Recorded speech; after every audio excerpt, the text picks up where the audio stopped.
Nickelodeon.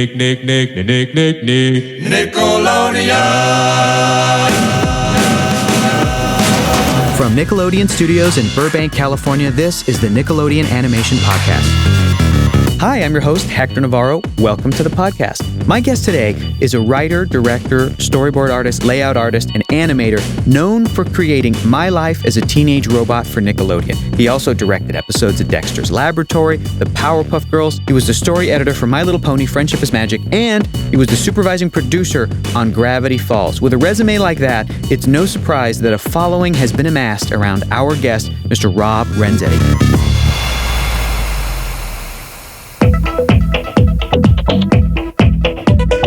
I just look at you, right? I don't have if to you look want, at the mic like this. You can look wherever you want, Rob, as long as I'll you look can. away. Okay, great. I don't like to make eye contact with the people I'm talking to. I understand. That makes a lot of sense.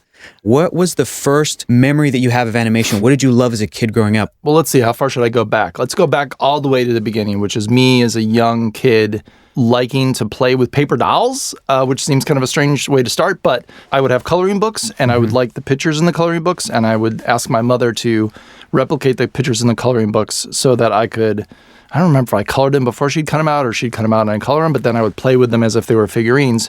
And I did this so much that my mother eventually got tired of it and said, why don't you mimic the drawings yourself? Yeah. So that's how I started drawing. As far as how that hooked into cartoons, obviously, I think that, they were cartoony coloring books. And eventually I started seeing cartoons on TV. When I grew up, your access to cartoons was incredibly limited. There was no cable. Yeah. It was just whatever your local stations wanted to play. But luckily, I lived in Chicago or the Chicago suburbs, and I saw Popeye. I saw all the old HannaBarbera stuff.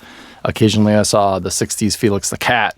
I saw Warner Brothers. The one thing you didn't see, Disney. Disney didn't hardly ever appeared. They were like very precious, those cartoons. Just theatrical, Yeah, they come out every 7 years, and that would be it. So, I just had a love of cartoons since I was a little kid, and I started drawing since I was a little kid. And I think the two just always I knew that you could make a career out of it, and I kind of always had that as my goal, even from a very young age. You went to Columbia College, Chicago.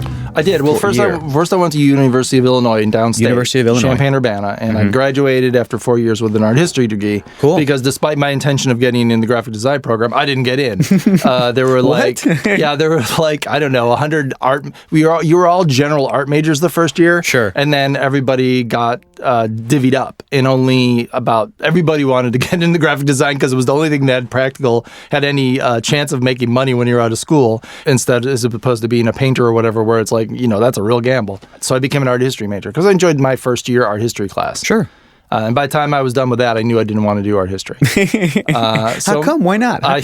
It was not enjoyable. It was, there's a lot of BS in a lot of professions, but art history criticism is almost entirely BS. It's all just like, oh, I see this, I see that. And I knew how to do it. I did well in my classes. I could BS as well as anybody else, but I didn't really feel like doing that the rest of my life. So my last year, actually, as I was graduating, I found out about CalArts out in California.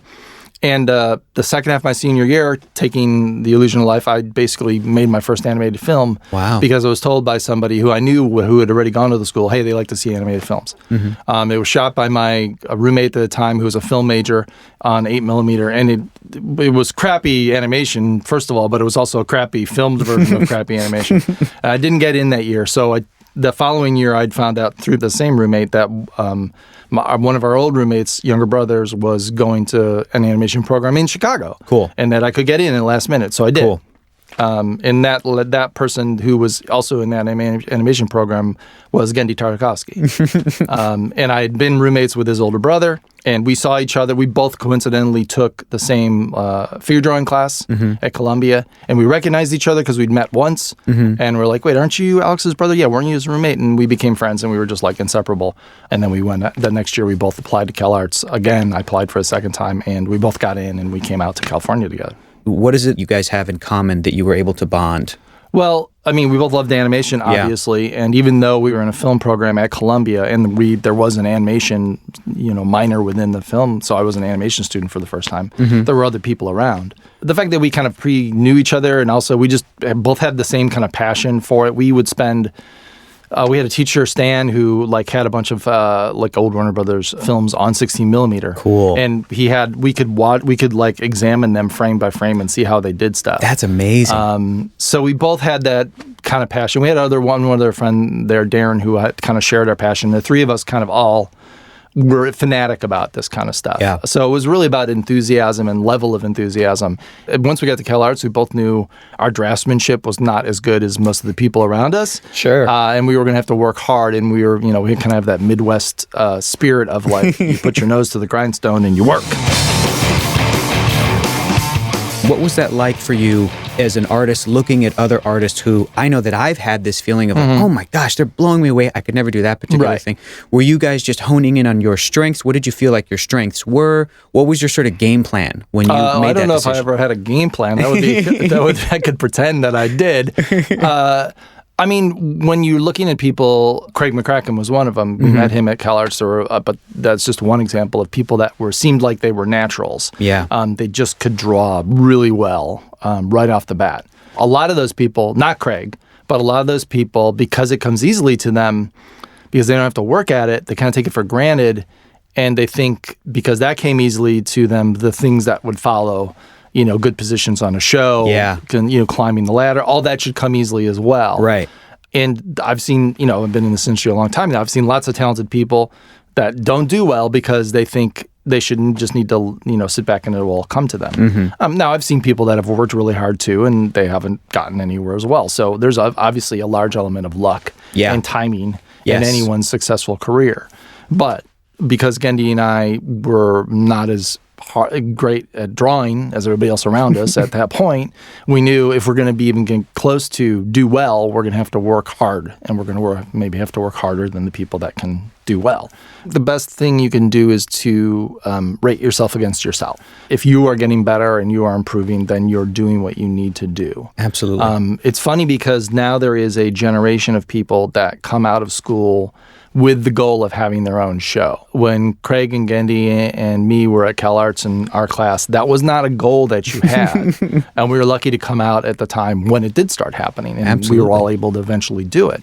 When we were leaving CalArts, there was a couple of opportunities. One was connected to HannaBarbera. It was, I don't know if it was Turner Feature. Yeah, it was Turner Feature. Okay, yeah. Turner Feature was the name of the people that were making a movie called PageMaster. They needed a bunch of new people right when my class was getting ready to graduate. So they brought us to, I think it's Bruce, I can't remember, Bruce Smith, I think was one of the lead animators on it. Yeah. They brought us to his house. They had a bunch of artwork up from the movie, both in his house and in his yard. And he had this beautiful house with this professionally made treehouse in the backyard. And he's like, look, I'm an animator. This is come into my world, and you may have this kind of life yourself someday. Yeah. And so PageMaster vacuumed up most of my graduating class to be assistants and cleanup artists and stuff on that feature. And Genndy and I think even Craig also had an offer to do that. So that was one thing we could do. At the same time, there's a guy named Sergio Pablos, who is a relatively famous Spanish animator and was one of the guys behind Despicable Me. He was in our class at CalArts. He'd come from Madrid to go to CalArts to learn. He was one of those people that could draw amazing. He was not only a good draftsman and could draw great characters, he could animate well, which is not always the same thing. We went away our freshman year. We came back.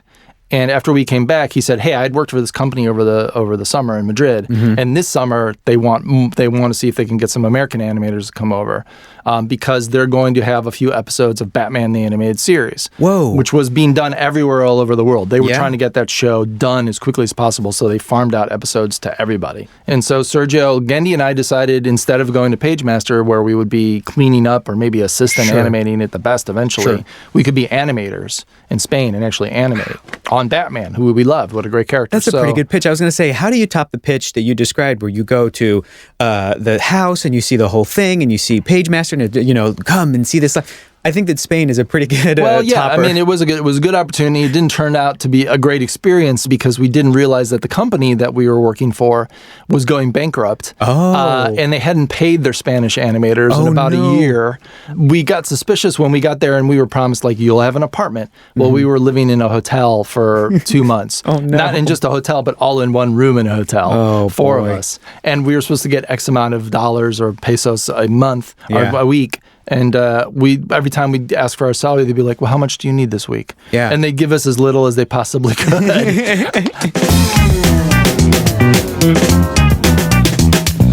You mentioned that you were at HannaBarbera. Was that the opportunity that came up? You guys went over to HannaBarbera? I went after Spain. I kind of went back to Chicago and licked my wounds for a couple of months. Sure. And then Genndy and I both came back out to LA. And Craig got hired to be the art director on this Two Stupid Dogs section. And then Craig knew Genndy and I, of course. And we got hired to be storyboard artists. Great. What was that like? What was the feeling like for you guys to be there and to be on some of this stuff? Did you know that HannaBarbera was sort of coming back? This was No, we had no idea. No idea. HannaBarbera had been doing a lot of bad animation for a while. Whatever. There were a lot of talented people there, but they kind of had this kind of generation of people that come in there in the 70s, and then that was kind of it. There hadn't been an influx of new blood for close to 20 years. Sure. So when we all kind of came in, we were kind of looked askance at. To most people's credit, most of the old timers, they saw that we loved the craft and that we loved animation, that the shows we were doing were good. Yeah. They embraced us pretty quickly. There were always a few holdouts that were kind of like, you're young, I don't like you. That's it. You can't do anything to win me over. But most of the people, we found, there were a lot of veterans there who had worked on classic stuff that had been there so long that they'd worked on the classic HannaBarbera stuff. That's awesome. So it was kind of a thrill for us to be let loose in a place that had so much history and history that we admired. It's funny because they initially set us up in this kind of very large office space where we're all in that together, and it was right next to Fred Seibert's office, who was the president of the company at the time, and Joe Barbera's office was next to his. So for some reason we had Joe Barbera, animation legend, Fred Seibert, legend to be, and then us motley crew of 20-year-old jerks making a bunch of noise right next to the president of the company. Eventually they decided we didn't belong there, and they put us in a trailer. There was a trailer that was out back. I heard about this trailer, and so we weren't even in a building with anybody else. Tell us about the shorts. Was that a program that was up and running? Did you get involved there as well? I got involved. I eventually got involved, but when we first arrived, it was like Two Stupid Dogs was Fred's first initiative. Yeah. Was just giving a show to a young animator, kind of in the old school. And he was very inspired by John Kricfalusi, and John kind of had his ear at that point, and he told Fred, this is what you got to do. You got to find someone who's got an idea and let him make it. So that's what he did. And it wasn't a big success. It was it was put on TBS. It was put on weird times. It was shown in the early AM.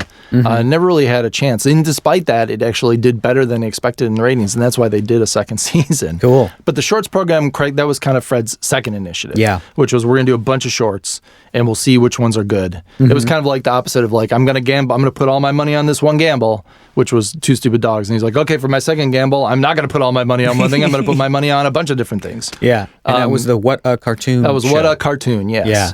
And that was, Powerpuff came out of that. Yeah. Dexter came out of that. Yeah. And I did a short there. It was interesting because Dexter's and Powerpuff were both student films of Craig and Genndy. And my student film, which eventually wasn't called Mean and the Count at the time, but the characters of Mean and the Count were in my student film. Cool. And the reason I didn't jump on the shorts program right away, because they got in right away and got their short, was Terry Thorin, who is a guy who ran an animation festival, not Spike and Mike, but the more respectable festival that got put on here. He saw that as a student film and actually optioned it from me. I want to make this into a show. So when the first Dexter short came out and the first Powerpuff short came out, I couldn't do a short yet because it was still legally tied up. So when it came back to me, I pitched it, and then that's the first and only short I did as part of What a Cartoon was the first Mean and the Count short. First Mean and the Count. Where did the idea for Mean and the Count come from? And describe it to people in case they don't remember what it was or don't know what it is. Sure. Okay. The short itself is about a little girl who befriends a vampire, or basically foists her friendship on a vampire who's come into into her room by mistake. Thinking she's like an older woman. Yes, that he thinks she's going to be 17, and instead she's 7. I don't remember. Something like that. She's a little girl. And Igor, his assistant, has screwed up his biting schedule. Basically, he's supposed to bite a new girl every night because he's a playboy vampire. But this girl turns out to be a little girl, and she basically forces him to play with her, and they become friends by the end of the cartoon. Yeah. Where the idea came from was when I was a kid, I was very much afraid of monsters. Yeah. Saw Dracula at a very young age, but for some reason, when I was young and having trouble getting sleep at night because I was afraid of monsters, I started conceiving of the idea that, and this was mostly, it had to do with the Frankenstein monster because I knew he had a vulnerability, like he liked kids. Yes. So I remember like, well, Frankenstein came into my room, I would just befriend him because he's a sad monster and he wants friends. So I'll be safe. If he comes in, I'll just befriend him and we'll become friends. And this was something that I thought about a lot when I got scared of the idea of monsters. Like I would think I would get myself into this thought pattern and it would soothe me and I would get to sleep. My Best Friend by Nina Harper. My best friend has blue skin and is around 700 years old. We met one night when he flew into my house. He can change himself into a bat and fly wherever he likes. He can also change himself into a puff of smoke or a wolf. That is why he is my best friend. The end. Thank you, Mina. That was very imaginative. Where did the idea for Teenage Robot come from? Because the first short was My Neighbor Was a Teenage Robot, right? And then it became My Life as a Teenage Robot. Sure. Where did the conception for this come from? Well, after I lost that last Mina in the count slot, and Fred said, I want you to come up with something else, I started brainstorming ideas. And one idea I had was a teenage girl that had a robot for a boyfriend. And the idea there was that she would have all the angst and all the emotion of a teenage girl, and she would be funneling into this emotionless, dead machine that didn't have any of these feelings for her, was just a pleasant robot that was happy to interact with her, but didn't really feel anything for her. Yeah. But she would just project all these feelings onto him and think they were in this incredibly romantic relationship. It kind of Pepe Le Pew vibe a little bit. I guess so, yeah. It's like a one-sided... Well, anyways, I pitched my 3 ideas to Fred, and I pitched that one, and he said, I don't think that after you've just come off a show where a little girl has a relationship with a vampire that you want to have a teenage girl have a relationship with a robot. I don't think that's going to go over with the execs. Yeah. I'm like, oh, well, you're probably right. And then I was just driving somewhere randomly to the supermarket or whatever and thinking about the ideas and how they'd gotten rejected. And I thought, like, well, what if the robot was the teenage girl? What if those were the same character? And then with that thought, literally the whole storyline of the initial pilot came falling out of my head. Yeah. Like within minutes, it just came out. I had to stop. I had to start writing stuff down on a scrap of paper in my car and just make sure I didn't lose it. But I basically had most of it within 10 minutes, that pilot. Like I had it all figured out. Like, okay, this is what it's going to be. Awesome. And as far as the title change, it was really just like she's going to be the protagonist. You know, she's going to be the star. It's going to be from her perspective. Yeah, for life. Yeah. The pilot was called My Neighbor Was a Teenage Robot just because of the way we start with the Tuck, kind of discovering her. And also it felt very much like a 1950s horror movie, title that way. As a teenage robot, story of my life. As a teenage robot, life. What were some of the visual influences for My Life as a Teenage Robot? The first thing was kind of UPA cartoons from that era. Really always loved that design sensibility, and that was for the show. If you look at the short is very anime influenced. Yeah. Because it was done in like 1999, and anime hadn't really hit big yet here, but it was here. Alex Kerwin, who helped me design the short and eventually became art director on the show, was a big fan of that kind of stuff. And I was more of a mini fan, but I liked that idea. I liked the idea of that style. All the shorts I did as part of Oh Yeah Cartoons, I kind of tried to, I never have had really like an established house style, like this is what my stuff looks like. There's some things you can point to, but I wanted to vary the style of the stuff I was doing. So the first 4 shorts I did all kind of looked different. Mean and Count had its own look, and it was very heavily UPA influenced as well. And then when Teenage Robot happened, if we did the pilot, it was anime. By the time the show got picked up in 2002, anime had kind of been like, everybody was doing anime influenced stuff now. Yeah. And I didn't really want to do that. I wanted it to stand out more than that. Yeah. And so along with the UPA influence, we also, Alex and I both loved 1930s cartoons a lot. Yes. And that kind of rubber hosey kind of thing. But I didn't want to do like just a straight like 30s look. I wanted to take some of that, but make it a little more sophisticated than that. And really it was the two of us working together, but especially Alex had the idea that we'll look at other things from the 1930s, like 1930s poster art. Ooh, cool. Which is it's stylized in the same kind of way that UPA stuff from the 50s is, and it's like flat planes of color. Yeah. Like very reduced details, things that are kind of abstracted into kind of an iconic version of themselves. So that's what those were kind of our touchstones. The UPA thing had been very heavy in Mina and the Count, and that kind of, we were going to still go that flat designy sensibility, but we wanted to bring something else into it. And really that was the key to unlocking the look of the show, is that kind of looking at poster art from 1930s. You can see that reflected in the Bee Gee style on the show a lot. Totally. The characters, the characters are kind of a combination of kind of rubber hose and 1950s flat design, and with some anime, like old school anime influence, like, from Astro Boy and stuff. Like Alex was a huge fan of Astro Boy. I'd only seen a little bit of it, but like all their crazy, wacky hairdos that everybody has, that's directly lifted from the Astro Boy stuff. Great. Everybody should have some kind of strange, iconic, weird hair design. It seems that some young robot has forgotten the rules of this household. You were built for one purpose, to protect the planet Earth. Unless you're out saving the world, you should stay in your room. You must avoid unnecessary contact with the human population, especially teenagers. Do I make myself clear, XJ9? Jenny. What? Jenny! Call me Jenny! I changed my name to Jenny, remember? Up to this point in my animation career, I've been working on other people's stuff, and now this is my thing. Did you have any thoughts like that, or were you just kind of like, great, this is another great collaborative thing that I'm going to undertake? Well, yeah, I'd wanted my own show for a while. I wanted Mina and the Count to be a show. Yeah. I wouldn't have done, what amounted to 6 shorts with it if I didn't think it had legs. One of the reasons I left HannaBarbera was when Fred was trying to lure me, he said, I want to make Mina and the Count as a show. I think it could be a great show. It actually was up to be the middle show on Dexter at one point, but it didn't happen. Instead, they did the Justice Friends. So I would have been very happy if it had been a middle show on Dexter, but that didn't happen. Yeah. So Fred kind of lured me over here with the idea of like, that would be my show. So like I had the idea in my head that I wanted my own show for a long time, but Mina didn't work out. Teenage Robot did. I was glad because I was like, well, there's lots of legs to this. There's legs to this idea. This can be a show as well. This is like probably the next thing that I did as a short that I was like, yeah, this is really a show. There's enough here to dig into. As far as like, it's very overwhelming. Once you get your first show, you're like, okay, how the hell am I going to do it? So luckily, like I said, Alex was kind of like, I knew Alex was going to be my art director. I hope he'd be my art director. I hope he said yes. But like there was nobody else I had in mind for my art director. And like he was the first person I hired, and we talked, we got into development and started working on it right away. So from right away, it was very collaborative. Again, Alex is a much better draftsman, a much better artist than I am. And I wanted him to be in charge of the way the show looked. We came up with the look together, but like I give him the lion's share of the credit of like actually being able to execute how we wanted it to look. Yeah. And 2 other key players I should mention on the show are Joseph Holt, who was my lead BG designer, and Sana Hong, who was my lead BG painter. Those 2 actually executed what we wanted to do in terms of the background styling and all that. So it was, of course, it was collaborative from the get-go.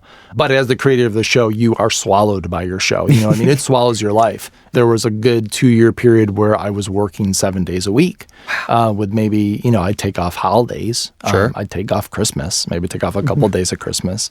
That was it. I was here all the time. And luckily for me, I had been married for a while. So that's stable. Great, we were happy together, and my wife knew what this was going to take. Yeah. And, she put up with it for, the run of the show. It got better. Eventually I wasn't working that much. But the hardest thing about a show when you start it is that it's only in your head. And no matter how much you talk about it, no matter how many Bible pages you write, or how many drawings you do of the characters that are cute, until you start executing and do episodes and actually get episodes completed, it's very hard for anybody else to see what it's supposed to be. Now, I was lucky because I had Alex, and then, Alex really, I was lucky. I had one other person that was on the same wavelength of me. Yeah. And he knew what I wanted the show to look like. But only really I knew what I wanted the show to be like in terms of the sensibility and the humor and the pacing and all that kind of stuff. Yeah. And eventually I assembled a team where they could look back at episodes that were done and say, okay, that's what we're shooting for. But when you first get it, when you first have it, it's like it's just in your head. Yeah. And nobody else knows what it's going to be like. And every time a little bit comes out that's incomplete, it's just an opportunity for people to go, I don't think that's going to be good. And you're like, no, it'll be good. Yeah. let me get it finished before you judge it. Especially on my show, there was always at least one action sequence which was like didn't have a lot of dialogue. Sure. And the work prints would come back from overseas, and the execs would be kind of like flummoxed about that because they'd be like, I don't know, this part seems really dead. I'm like, that's because there's no dialogue. Yeah. And the music and sound effects haven't been put in yet. Exactly. And eventually, once I got the first 2 episodes completed, the execs were like, hey, you know what? The show is really good. It works. And I'm like, yeah, I know. I'm glad you can see it now. But yes, that's what we always intended for it to be good. We didn't intend for it to be slow and to have sections that were quiet and boring. But yeah, it's really, that's the hardest part, is just birthing it from your mind into the world. You say if you were given more time, it could be better, which is probably the case to a certain extent. But eventually, like, you get too much time, then you're just wallowing in indecisiveness. Exactly. You need schedules and pressure to get it done. But you never finish, you walk away. You never finish. Yeah, exactly. It's just you just had one point is like, okay, it's already a week overdue. I got to get it out the door.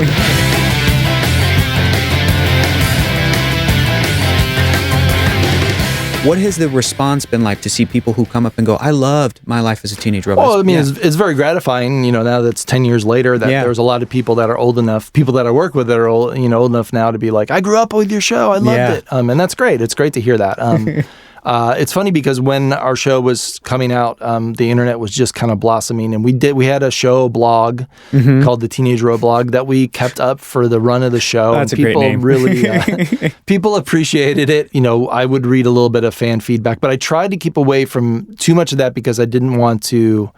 It's interesting because I think the feeling now is very much opposite, that they were interested in fan feedback and they allow it to influence themselves. But I didn't really want it to influence what I was doing with the show. One, I didn't want to have people say, your show sucks, change it. Or, I love this, do this all the time. I didn't want that, however much I might resist it, to permeate my thinking. Sure. So I didn't look at a lot of fan feedback, and I didn't look at any fan fiction. I never wanted to be accused of stealing a story from a fan. Right. And I still haven't really looked at a lot of fan fiction, even though the show's over with. But it's interesting to see, since it's been over, there still is a rabid core of fans that still are interested in the show. Yeah. There's a group of fans that are trying to get fan-made episodes done. Really? Yeah. That's incredible. Yes. Wow. So that's happening. I check on them every once in a while. It's very slow going, but they're supposedly writing episodes and recording voices and whatever. So it's an interesting thing that I wouldn't have predicted happening.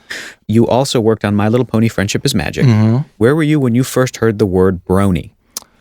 I was already off the show. There was kind of a delayed response. Well, that show was made very quickly. Yeah. And you were the story editor for the first 2 seasons. Story editor for the first 2 seasons, which was 52 half hours. Yeah. It was basically a full run of a normal show. But yeah, I was a story editor for the first 2 seasons. I guess you could say I was maybe the first brony. Lauren approached me and told me about the show.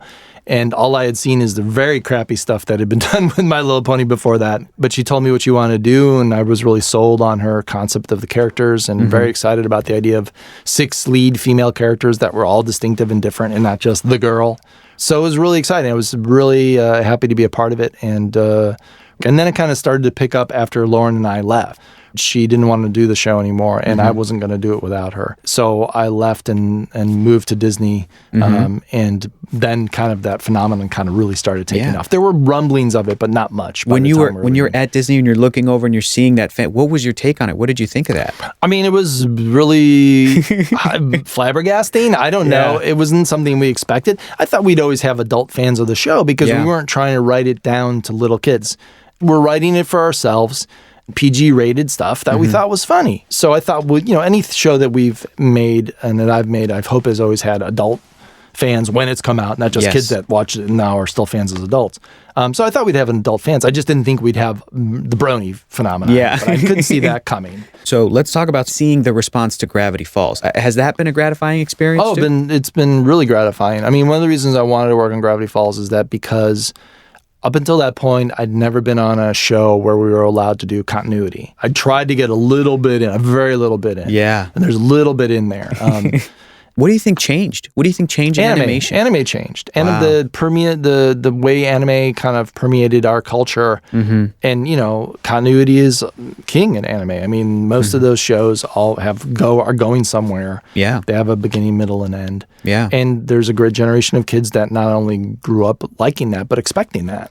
So that was a real big allure for me. And the idea that we just did a little bit of that, kind of a minimal in season 1. Yeah. And fans hooked into it. Like that, by this point, like looking at fan response is kind of like, that's what you do. You just see what the fans are thinking of it. So from day one, we were looking at fan response and seeing how they are responding to things and knowing that like, okay, they really are loving the mystery, the big mystery that is embedded in the show. They love that. Anytime we give them any of those breadcrumbs, they just eat it up. Yeah. They're just so hungry, and they're like extrapolating and making like it's going to go this way. Everybody had a million theories like what's going to happen, how's it going to end, you know, all that kind of stuff. So it's really gratifying to see that that's a thing that you can do and that people respond to. Some fans, from the little hints that we had dropped in season 1, there was some fan online that had basically figured the whole thing out. Wow. And we were like, what are we going to do? None of us wanted to do the Lost thing where it purportedly like people figured out the ending, so they had to change it up and make it crappier because people knew what they were going to do. So what Alex came up with is we decided to fake an image of McCracken, who's this old hillbilly character in the show, being the author of the journal. Yeah. Like we drew an image of him writing in the journal. We put it. Jerks. We like finished. Like we did this all in like a couple of days. And this is Alex Hirsch's idea. This is why he's brilliant, because he knew how to play the fans like a Stradivarius. So we put it up on the screen in our editor's bay, and I took my iPhone like from the hallway and took a photo of it, like took a few different photos of it, and then Alex took the best one that looked the most kind of like caught by somebody when they shouldn't be looking, seeing it, and threw it up on the internet, and then took it down and then tweeted about like how he was so upset right now, vaguely, and then it became this just thing like, oh my God, did you see this? Blah, blah, blah. And it was enough to like, hey, look over here, that nobody picked up on the person that had figured out the whole goddamn show. Rob, is there anything that you haven't had a chance to work on yet that is like a dream project of yours, something that you'd love to do? I mean, I would like to eventually maybe work in features. But that hasn't happened. Briefly, before Genndy worked on a Popeye movie, Craig and I were working on a Popeye movie at Sony. But that didn't go anywhere. Just like Genndy's didn't go anywhere. Like I said, Popeye's my favorite character, and working on a feature about Popeye would be a dream come true. But I don't know that they're ever going to get that off the ground. I don't know if I think Genndy would have done a great job with it. And the little test that he did was fantastic. We've seen it. So great. So great. But I don't know that they know what they've got there or that they want to do it right. I know. I think it's time for Popeye to come back. I love Popeye. Love Popeye. What was it about Popeye that you love so much? Well, I was a wimpy little kid who I would be afraid of confronting anyone physically. So the idea that this weird-looking sailor, could beat up anybody with his magical can of spinach was a real fantasy for me. Did you down a lot of spinach? No, I never touched spinach. No. I hated all vegetables as a kid. The only vegetable I ate was corn. I took no lessons from Popeye, no matter how much I admired him. I guess it didn't work. I guess the lessons didn't work. I don't know. I never tried it. I've eaten spinach as an adult. I don't think it has those effects. But yeah, as a kid, I did not take that lesson to heart. That's so funny. That's great. Well, that's awesome. Rob, thank you so much for coming on the show today. Sure, this it was a fantastic. This was fantastic. It was a pleasure talking with you.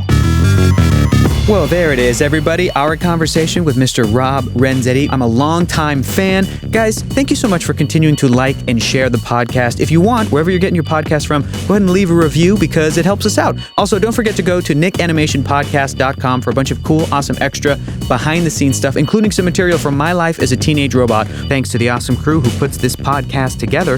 This podcast is produced by Jonathan Highlander, Dana Vasquez-Eberhard, Kelly Smith, Andrew Hubner. Original music by Useful Creatures. This week's episode edited by Josh Caldwell, Jonathan Highlander. All of the incredible social media for our podcast is made by Narbe Manassians, Sammy Armiger, David Watson. And thanks to the man who works the controls and makes me sound better than I have a right to, Manny Gralva. Until next time, thanks for listening to the Nickelodeon Animation Podcast, and keep watching cartoons.